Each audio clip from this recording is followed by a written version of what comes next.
Well, two candidates, one race, and the stakes are as high as the Texas sun. After sailing to the top of both their respective primaries, Republican Rick Perry and Democrat Bill White are now duking it out for Texas's highest office. Joining me now is Brent Badowski, columnist for The Hill, to tell us more. Brent, thanks so much for joining me. So first of all, Rick Perry campaigned on this very anti-Washington campaign. Do you think that's what helped him be so successful? Oh, yeah.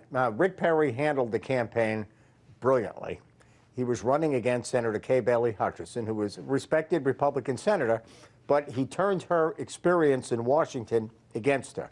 And make no mistake, as they say in Texas, Governor Perry is one mean, tough hombre. And you better believe this is going to be a tough campaign till November.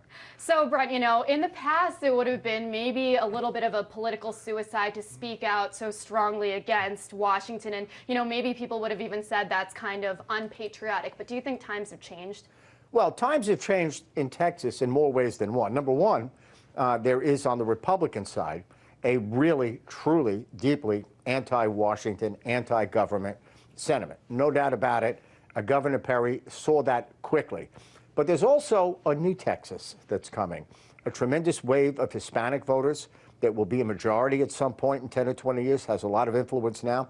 The Democratic nominee is Bill White, the former mayor of Houston, who was one of the most popular mayors that Houston ever had. He's a political independent type of guy, more than a hardcore Democrat.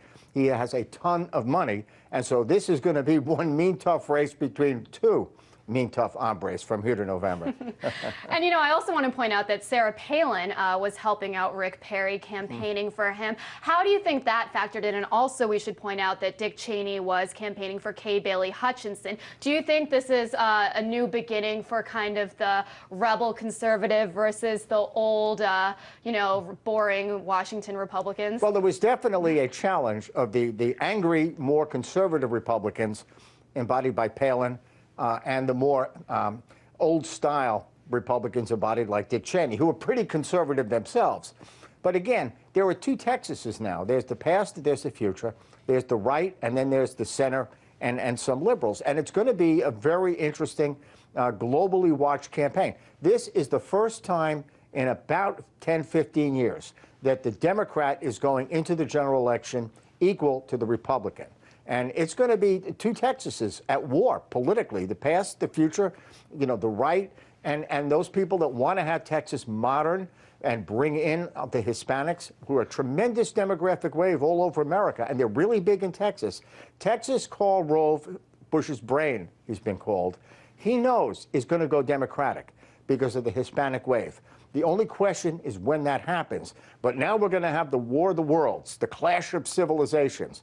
And it's going to be one incredible campaign to watch, and the most interesting in Texas in many years. It's not a Republican state now. It's up for grabs, and the fight is now on. And Texas has always been an interesting place to watch for politics. But, we should also point out that this was a governor's race, and maybe, anti-Washington sentiment was okay because it was a governor's race. Do you think that this is something that we might also see, though, in congressional and Senate races in the future, speaking out more against Washington? Well, you're going to get on the Republican side, no doubt about it. You're also getting some of that on the Democratic side.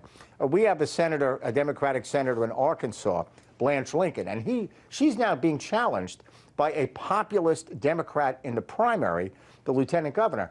And you're starting to see Democrats get smart and start running against this. The problem is not just Washington. There's corruption on Wall Street, on banks, insurance companies, drug companies. The American people are angry. And the Democrats in Washington have made the mistake of not fighting that and letting the Republicans take that issue. Now what you're going to see are some Democrats trying to take that issue, and this is going to be a really big, historic campaign all over America. It's a battle for who speaks for the angry voters. So another big thing that happened in this campaign was Deborah Medina, who got, was running in kind of this Tea Party movement, got 18% of the votes. What do you make of that? Do you think that's an indication that the Tea Party movement is here to stay and that more kind of quote-unquote mainstream politicians should take notice of this? Oh, mainstream politicians are and should take notice. It's hard to say if they're here to stay. Now Deborah Medina drove Governor Perry even further to the right. They were using language from white Southern America during the Civil War. They were using language, I won't bore the audience, that was pre-slavery. It was just amazing when they talked about Governor Perry did. Texas seceding from the Union. He co-opted the Tea Party people from Medina, and the two of them together left Senator Hutchinson out in the cold. I mean, I will give credit. I'm a Democrat. I used to work for Lloyd Bentsen, the senator from Texas, for many, many years. It was a brilliant campaign by Governor Perry. There's no doubt about it. And it was a bad campaign by Senator Hutchinson. And it was an interesting but eccentric campaign by Deborah Medina. But now it's mano a mano. This is high noon for the people that watch the movies. This is Gary Cooper against the bad guys shooting it out. When it's Bill White, the Democrat, and the former mayor of Houston with a lot of money, Rick Perry, the anti-Washington conservative Republican with a lot of money, and it's going to be two tough hombres firing at each other. And it's going to be a tough, brutal, nasty, ugly campaign. And one of them will be left standing, but I wouldn't predict right now which one.